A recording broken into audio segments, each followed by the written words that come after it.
Everyone, welcome back to my channel Bengali blogger Renu. তোমরা সবাই কেমন আছো? আশা করছি খুব ভালো আছো।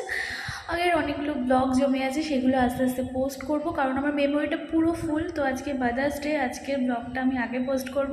আর পৃথিবীর সমস্ত মাকে জানাই হ্যাপি মাদার্স ডে।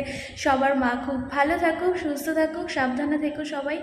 আর এখন আমি কোথায় যাচ্ছি? মায়ের জন্য একটা কেক আনতে, সারপ্রাইজ দেবো। তো চলো যাওয়া যাক।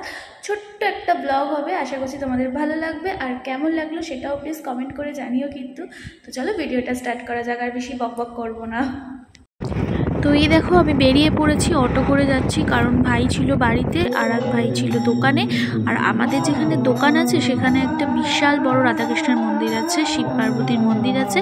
তো অক্ষয় তৃতীয়ার সময় 3-4 দিন ব্যাপী এখানে কীর্তন হয়, খিচুড়ি খাওয়ায়, মানে অনেক কিছু হয়। কালকেও তোমাদেরকে দেখাবো এখানে কি হচ্ছে।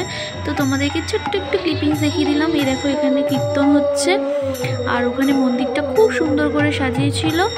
বেশি ক্লিপিংস নিতে পারিনি, কালকে যাব, কালকে তোমাদেরকে আবার দেখাবো। আর এই দেখো, চলে এসেছি কেকের দোকানে। প্রচুর কেক ছিল। আমি ছোট্ট দেখে একটা কেক নিয়েছি, কারণ আমাদের বাড়িতে খুব একটা বেশি কেক কেউ খায় না, আর বেশি রেখে দিলে নষ্টও হবে।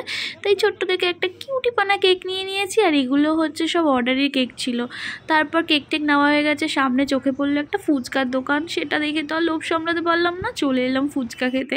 একাই খেয়েছি। এই দেখো, তোমাদেরও লোভ লাগছে তাই না? আমি জানি নিশ্চয়ই তোমাদের এটা দেখে জিভ থেকে তো জল পড়বেই। এই দেখো, মাকে এখন কেক কাটানোর জন্য সাজাচ্ছে। আমি বলছি চলো তুমি কুর্তি পরো, কুর্তি তো পরো না। পরে ঠরে ওপরের ঘরে চলে এসেছিলাম। আর এই দেখো, আমরা কেক কাটছি, খুব মজা করেছি, নিজেদের মধ্যে ছোট্ট একটু সেলিব্রেশন করেছি, মাকে আনন্দ দেওয়ার চেষ্টা করেছি। কারণ মা তো সারাক্ষণই দোকানে থাকে, তো টায়ার্ড হয়ে যায়, তো ভাবলাম একটু স্পেশাল ফিল তো করাতেই পারি, তাই না? তো এই যে আমি মাকে কেক খাওয়াবো এখন। মা তো ভীষণ টায়ার্ড, দেখো তোমরা মুখটা দেখেই বুঝতে পারবে, সারাদিন দোকানে থাকে তো, মানে বলছে ঘুম পাচ্ছে। আমি বলছি চলো একটুখানি ভিডিও করে নিই, তুমি তাড়াতাড়ি রেডি হও। সারাদিন তো শাড়ি পরে থাকে, তবে মা বেশ আনন্দও পেয়েছে, বলছে না বেশ মজা হলো। এদিকে ছোটো ভাই বড় ভাই বাড়িতে ছিল না, ও হচ্ছে একটু বেরিয়েছিল, একটু দরকার ছিল। তো বললাম তাড়াতাড়ি আসতে, কিন্তু একটু প্রবলেমে আটকে গেছিলো। তো সেই জন্য এই দেখো, ভাই কি করছে, চাকুটা ধরেই মাকে কেকটা খাইয়ে দিচ্ছে। মা আবার হেসে গড়াগড়ি খাচ্ছে। তা আমি বললাম মা একটু রিলস বানাবো, মাথায় একটু হাত বুলিয়ে দাও, তুমি তো সারাক্ষণ দোকানেই থাকো, এই ফাঁকে একটু মাথায় আমার হাত বুলিয়ে দাও তো।